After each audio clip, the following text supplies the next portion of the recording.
Yellarigu Namaskara and welcome to Photographer's Kit channel.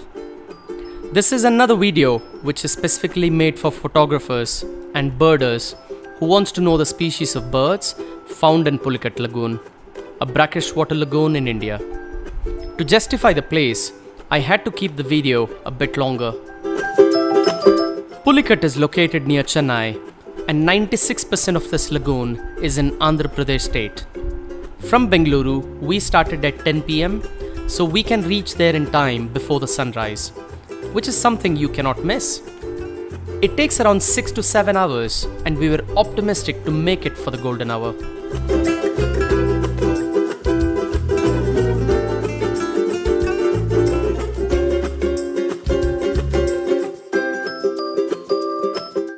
Let's quickly look at the map. Pulicat Lagoon is situated in the southern India. That's the lagoon area.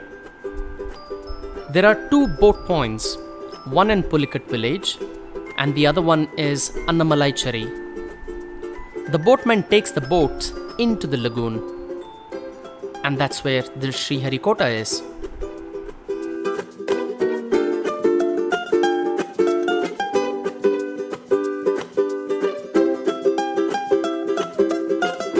Let me share few facts on why Pulicat Lake is one of the most important wetlands and an exciting place for photographers, birders and naturalists. You know, it is the second largest brackish water lagoon in India, measuring 759 square kilometers, only after Odisha's Chilka Lake. Brackish water is water occurring in a natural environment that has more salinity than fresh water, but not as much as seawater. It results from mixing seawater and fresh water together. The shallow water is known for its diversity of aquatic birds and is an important stopover on birds' migration routes. During the prime season, which is between October and March, over 20,000 migratory birds come to the lake for breeding purposes. And flamingos are the most frequent visitors to the lake. About 15,000 of them visit every single year. Sriharikota, one of the most famous locations in India, which is the only satellite launch center in India, is on a barrier line separating the Pulicat Lake from the Bay of Bengal.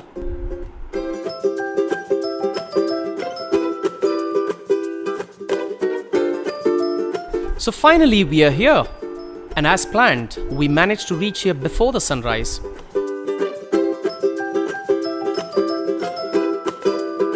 We knew we have a full and a busy day in front of us, so we were eager to start.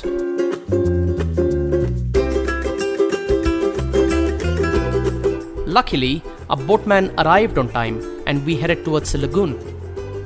And frankly, it's a great time of the day to take the boat, as most of the fishermen would be out in the waters for fishing. This creates an excellent opportunity to shoot landscape photos as well as people in action. There was so much action going on in front of us, it almost felt like this was the highlights of the trip even before we started.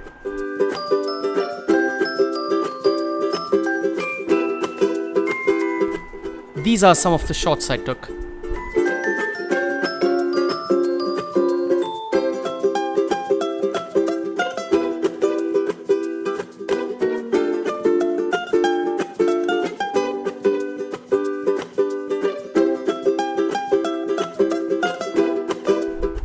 Surprisingly, the first wildlife we encountered here was not a bird, but a pair of Indian jackals. We were really lucky to see them here in Pulicat Lagoon. Wait a minute, we were here to see migratory birds, isn't it? So we asked the boatman to continue to move quickly deep inside the lagoon in search of them. It was almost 45 minutes since we started, but migratory birds were nowhere to be seen. This was really frustrating and also energy draining. But we knew that our patience will pay off, and it finally did. We started seeing a white line at the horizon, which was definitely the flock of flamingos. After covering some distance, the boatman stopped, saying the motor cannot be used after that point, as the water was not shallow enough. But from that place, it was still a bit far for us to see the birds, Hence, we got down into the water and started pushing the boat towards the birds. We were very careful, moving slowly and hardly making any sounds so that the birds won't get frightened and either walk away from us or fly off.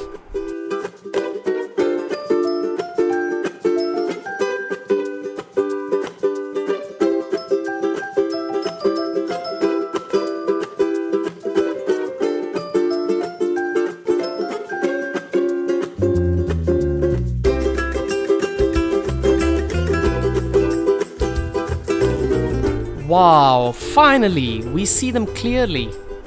The feeling of watching flamingos and hearing them is just speechless. Flamingos are the type of birds which can take anyone's heart away. It certainly took mine. You know, they have a famous habit of standing on one leg. For our surprise, they can even sleep in that position. Interesting, isn't it?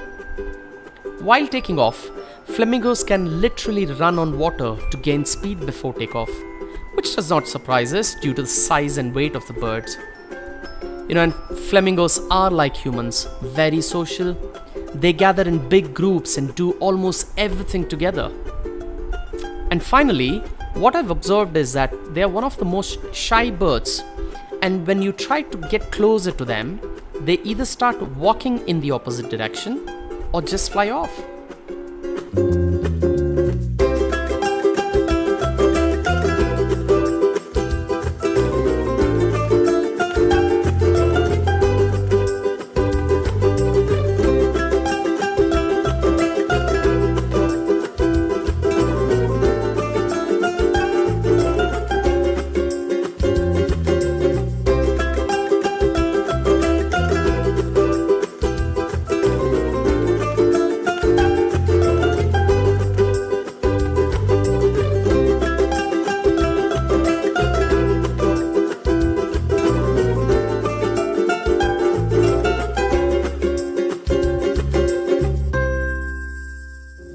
We had a wonderful start of our journey, and with that, we are now heading back to take some rest and come back for another boating in the evening.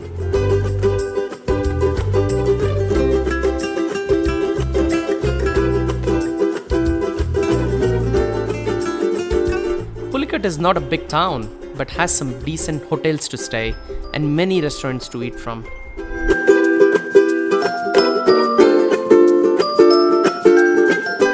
After getting enough rest, we could not wait to come back to the lagoon in search of different bird species and of course to see the flamingos again.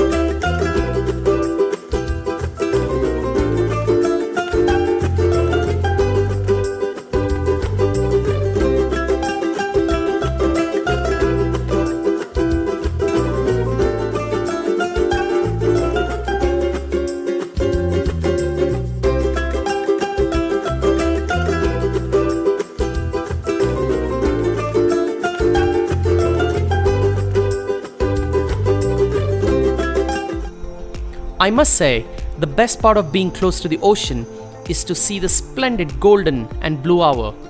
It's always special to watch the sun rise from the horizon or set into it. The colors it creates is always impressive. You can keep watching this over and over again and never get bored of it.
The next day, we started early and wanted to visit Sriharikota, even if it means we just visit the entrance and come back.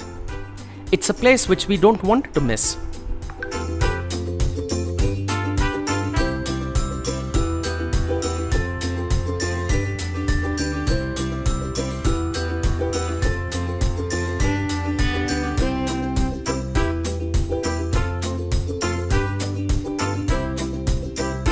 For our surprise, on our route to Sriharikota, we saw many birds. We realized that the entire stretch was a bird's paradise.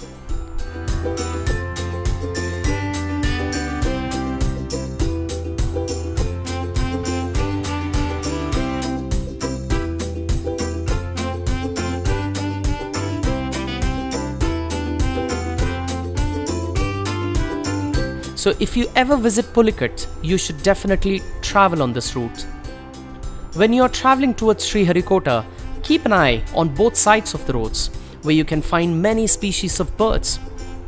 If you're lucky, you can see flamingos too. We in fact were lucky.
Let me now share few key tips for photographers so that your chance of getting wonderful and unique shots of birds and landscape in Pulicat is going to be high.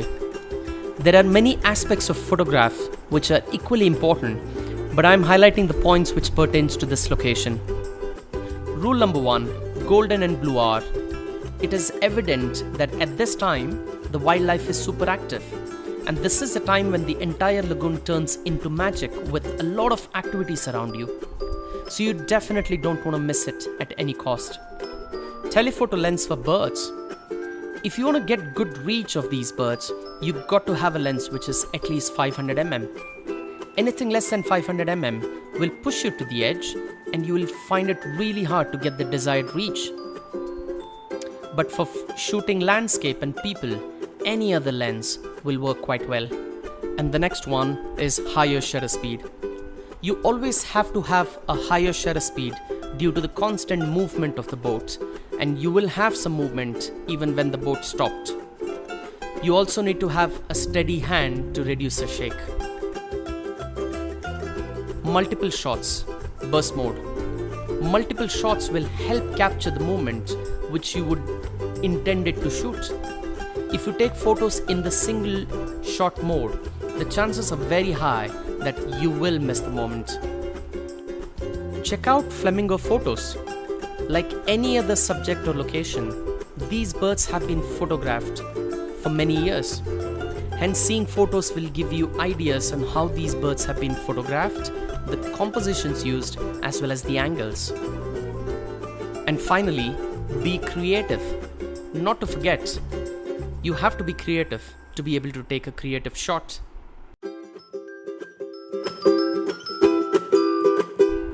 Thank you for watching this video.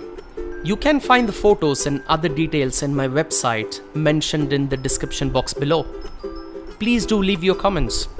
Have a good day.